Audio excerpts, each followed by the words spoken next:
Imagine qu'il existe un endroit, juste à la lisière de tes paupières, où le monde devient soudainement très silencieux. Ce n'est pas le silence vide, c'est un silence plein de douceur, comme si l'air était fait de plumes de cygne. Pour y arriver, il faut emprunter la passerelle de brume. C'est là que commence notre voyage. Imagine tes pieds se poser sur une brume tiède, une brume qui ne mouille pas, mais qui soutient chaque pas avec la légèreté d'un nuage. À chaque pas que tu fais sur cette passerelle, ton corps devient un peu plus lourd, agréablement lourd, comme si tu t'enfonçais dans un grand coussin en soie. L'air, ici, sent la fleur d'oranger et le lait chaud. C'est une odeur qui te dit que tu es en sécurité. Autour de toi, il n'y a pas de mur, seulement des voiles de gaz violette qui flottent doucement au gré d'une brise invisible. Tu avances lentement, sans te presser, car dans le jardin des songes, le temps n'existe plus. Il n'y a que le moment présent, et ce moment est d'une paix infinie. Au bout de la passerelle, tu entres dans la forêt des arbres à plumes. Ce ne sont pas des arbres ordinaires avec de l'écorce dure. Leurs troncs sont recouverts d'une mousse argentée, aussi douce que le ventre d'un chaton. Leurs feuilles sont de grandes plumes blanches qui bougent au rythme d'une respiration lente. Les arbres respirent avec toi. À chaque fois que tu inspires, les feuilles s'élèvent. À chaque fois que tu expires, elles redescendent en caressant l'air. Tu t'approches de l'un de ces arbres et tu poses ta main sur son tronc. Il est tiède. Tu sens la chaleur se diffuser dans tes doigts, remonter le long de ton bras jusqu'à ton épaule. Sous tes pieds, le sol est recouvert d'un tapis de pétales bleus.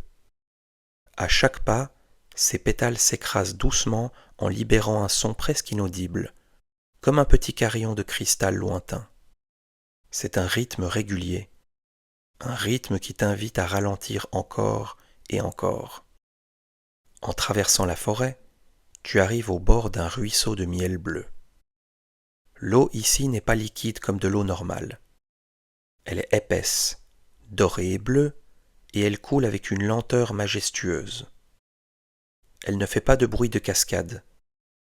Elle produit un son de ronronnement grave. Sur le bord du ruisseau, tu trouves des galets parfaitement ronds et polis. Ils brillent d'une lumière intérieure très tamisée. Tu en prends un dans ta main. Il est lourd et lisse. Cette petite pierre semble absorber toutes les tensions de ta journée. Tu la déposes doucement dans le ruisseau et tu regardes les ronds se former à la surface, s'étirant de plus en plus loin jusqu'à disparaître. Tu t'assois un instant sur la mousse. Tu regardes le miel bleu glisser entre les roseaux. Le son de l'eau est comme une chanson sans paroles, une mélodie qui berce tes pensées une par une. Un peu plus loin, nichée dans une colline de velours vert, se trouve l'entrée de la grotte des cristaux. En entrant, la lumière devient plus sombre, d'un bleu nuit profond. Les parois de la grotte sont incrustées de cristaux qui ne brillent pas, mais qui pulsent doucement, comme des cœurs au repos. Chaque cristal émet une vibration différente.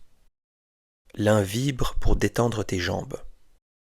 Un autre vibre pour relâcher tes mains. Un troisième vibre pour apaiser ton esprit. Tu restes là, debout au centre de la grotte, et tu laisses ces vibrations invisibles te traverser. C'est comme un massage de lumière. Dans cette grotte, il n'y a pas d'écho. Tous les bruits sont absorbés par les parois moelleuses. Tu n'entends que le battement de ton propre cœur, lent, calme et régulier. Tu te sens protégé, comme dans un cocon de cristal. Rien de ce qui se passe à l'extérieur ne peut t'atteindre ici. La grotte est ton sanctuaire de calme. Tu sors de la grotte et tu te trouves devant le palais de la nuit étoilée. Ce n'est pas un palais de pierre, c'est un palais construit avec des rayons de lune. Les escaliers sont des rubans d'argent. Tu les montes sans aucun effort. Tes jambes sont si légères que tu as l'impression de flotter.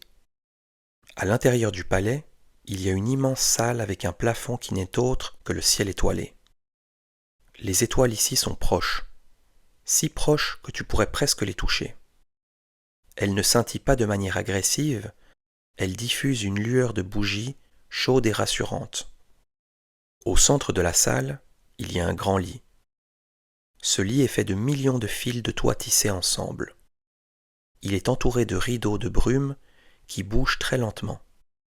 Tu t'approches du lit. Il a l'air si confortable, si accueillant. Tu sais que ce lit a été préparé spécialement pour toi. Tu te glisses enfin dans ce lit de soie. La couette est lourde, d'un poids parfait qui te donne l'impression d'être embrassé par la nuit. Ta tête s'enfonce dans l'oreiller qui prend exactement la forme de ton cou. Tes paupières deviennent de plus en plus lourdes. Tu regardes les étoiles au-dessus de toi. Elles commencent à tourner très lentement, formant un cercle de protection autour de ton sommeil. Tu sens la chaleur de la forêt des arbres à plumes, le ronronnement du ruisseau de miel bleu et la paix de la grotte des cristaux se mélanger en toi. Tu n'es plus un voyageur, tu es le sommeil lui-même. Ta respiration est maintenant parfaitement calme. Chaque souffle t'emmène un peu plus profondément dans le jardin des songes. Tu sais que demain, tu te réveilleras plein d'énergie, mais pour l'instant, la seule chose qui compte, c'est cette sensation de velours, cette obscurité bienveillante et le silence merveilleux qui t'enveloppe. Dors. Tout est en paix, le jardin veille sur toi.